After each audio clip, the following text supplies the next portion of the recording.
नमस्कार, फिर पैसा बोलता में आपका स्वागत है। मैं आनंद श्रीनिवासन।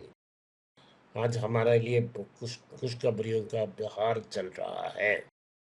3 ऐसा अच्छा खबर हमको मिल चुका है। पहला, सोने में कुछ रिलीफ मिला है। 1 ग्राम में 200 रुपया के ऊपर इजाफा हुआ है। इधर तो साउथ इंडिया में 8 ग्राम को एक मेजर माना जाता है, पौन नाम का। 8 ग्राम का सोना लगभग 1600 रुपया से आगे गया है। अगर आप 10 ग्राम में मेजर ले रहे हैं, 2000 रुपया का इजाफा हुआ है। ये क्या हो रहा है?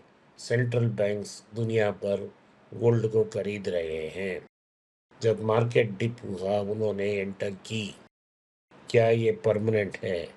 मैं नहीं समझता हूँ ये परमानेंट है, क्योंकि अभी अभी न्यूज़ आई है कि क्रूड ऑयल $75 क्रॉस कर चुकी है।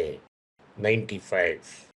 इसका मतलब ये है कि भारत में भी डीजल और पेट्रोल का प्राइस ऊपर जाएगा। दूसरा चीज़, अमेरिका में इनफ ऑयल है, लेकिन उनकी पर्याप्त क्रूड ऑयल है। फिर भी ओपन मार्केट सिस्टम है, इसीलिए पेट्रोल डीजल का दाम बढ़ेगा। जब गैसोलीन का दाम बढ़ेगा, सारी चीज़ों का दाम बढ़ सकता है।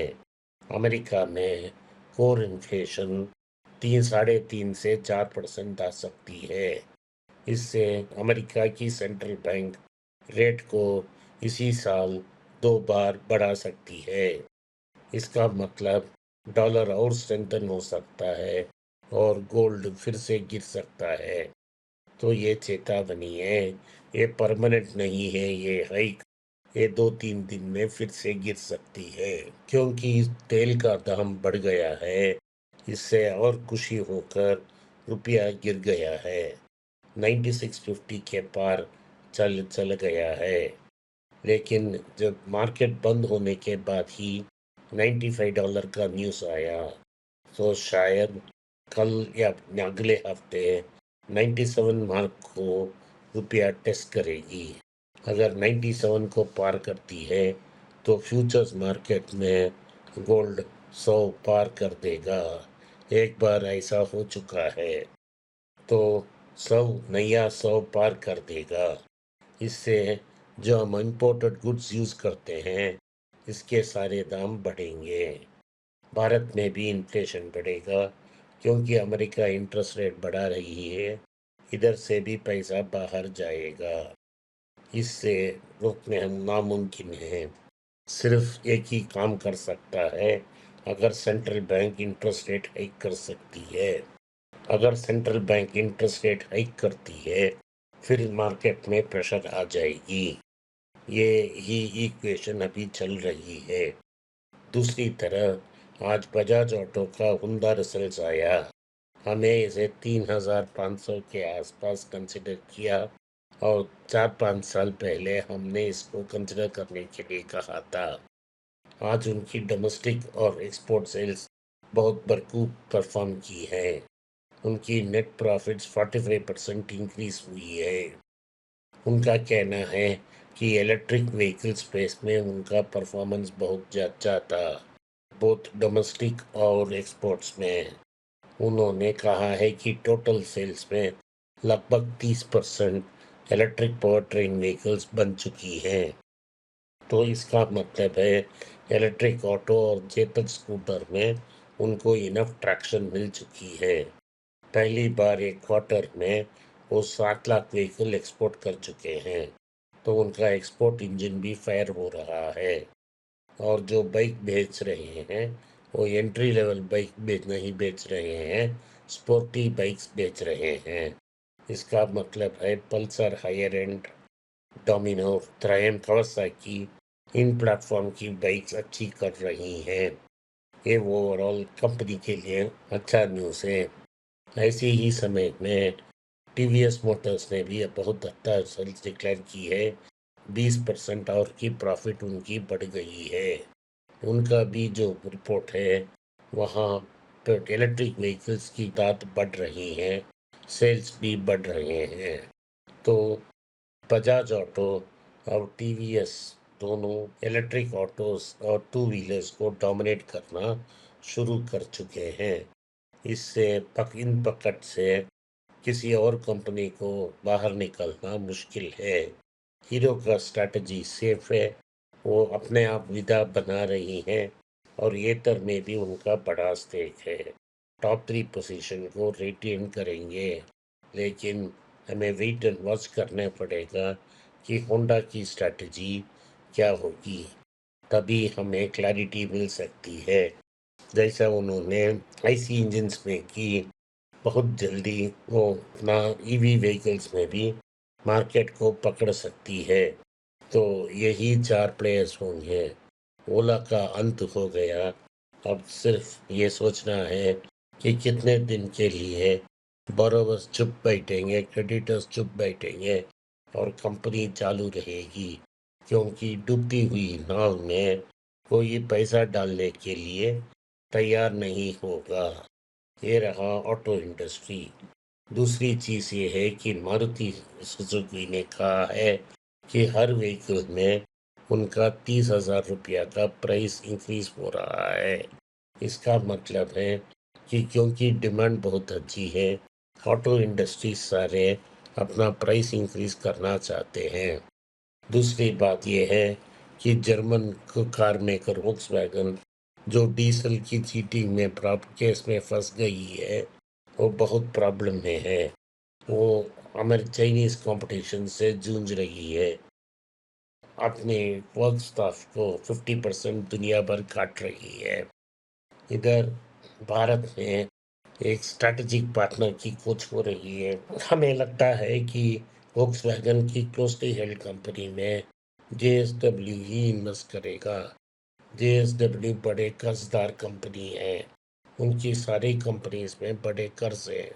अभी वोक्सवैगन में इन्वेस्ट करने के लिए भी उनको कर्ज लेना पड़ेगा।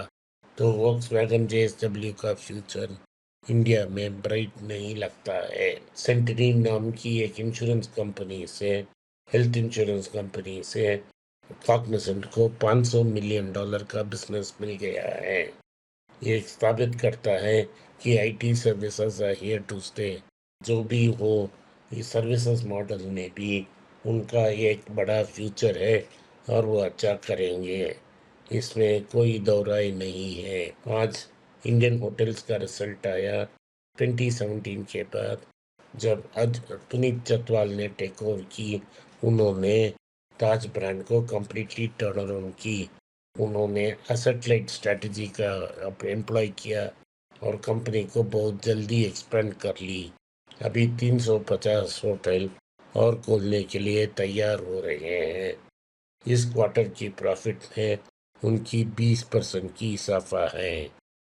कल मैंने बताया था कि सिंगापुर एयरलाइंस और पैसा डालने के लिए तैयार है एयर इंडिया में। आज इंडिगो ने अनाउंस की कि उन्होंने मार्केट शेयर एक्सपेंड कर ली। अभी भी एयर इंडिया को फुल फोर्स में जो उनकी डिलीवरीज आने थे वो नहीं आ रहे हैं। उनकी इंटरनेशनल फ्लाइट्स में पाकिस्तान की एयर स्पेस खत्म क्लोज होने से उनका भारी नुकसान हो रहा है। तो ओवरऑल मार्केट में प्रेशर बहुत ज़्यादा है। जो कंपनीज अच्छा रिजल्ट दिखते हैं वो अभी रिजल्ट आ चुके हैं। एचडीएफसी बैंक में पुअर रिजल्ट्स के कारण पिछले 2 दिन में 7% की फॉल आई है। ये इस बैंक को एंटर करने के लिए, ये इस बैंक को कंसिडर करने के लिए एक अट्रैक्टिव पॉइंट है। आईसीआईसीआई बैंक ने कहा है कि सरकार को मदद करने के लिए वो $500 मिलियन का गिफ्ट सिटी से बॉन्ड डालेंगे। वो बॉन्ड भारत को आएगा और रुपये में कन्वर्ट हो जाएगा। तो ये न्यूज़ है। रघुराम राजन को न्यू फेडरल रिजर्व की मॉनेटरी पॉलिसी कैसा चलने है, इसका गाइडेंस कमेटी का मेंबर बना दिया गया है। हमने ताश के पत्ते के गेम में जोकर को नीचे डाला और अच्छा जोकर को अमेरिका ने अपना लिया। ये भारत के लिए लॉस है। इस समय में इन जैसे बुद्ध दीदी अमेरिका के लिए काम कर रहे हैं। आज फार्मा इंडस्ट्री में बड़ा फॉल हुआ था। ये इसीलिए हुआ था क्योंकि ट्रम्प साहब ने 2028 में 100% और 2029 में दूसरा 100% की टैरिफ अनाउंसमेंट की है। 2028 ट्रम्प का आखिरी साल हो सकता है। इसके पहले उनका कांग्रेस का कंट्रोल भी चल सकती है। सो मुझे कोई शक नहीं है कि ये टैरिफ नहीं आएगा, क्योंकि अमेरिका में इतना जल्दी बड़ी प्लान्स बना नहीं सकते। तो टैरिफ से उनको कुछ रिलीफ मिल सकता है, लेकिन शॉर्ट टर्म के लिए न्यूज साइकिल के लिए बैड थी। आज फार्मा स्टॉक्स पूरी तरह पिट गई। Zydus life sciences, doctor Reddy और नाटका फार्मा चीप स्टॉक्स मिली। आज के लिए इतना ही। आपने इस पॉडकास्ट को सुना, इसके लिए मैं आपका आभारी हूँ। हो सके तो वीडियो को लाइक कीजिए, चैनल को सब्सक्राइब कीजिए और बेल नोटिफिकेशन दबाएं। इस वीडियो को अपने दोस्त और रिश्तेदार के साथ शेयर करें और उन्हें देखने की आग्रह करें। नमस्कार, धन्यवाद, जय हिंद। अगर आप मुझसे संपर्क करना चाहते हैं, नीचे दिए गए ईमेल में मेल भेजें। मेरी टीम आपके साथ संपर्क करेगी और मदद भी करेगी।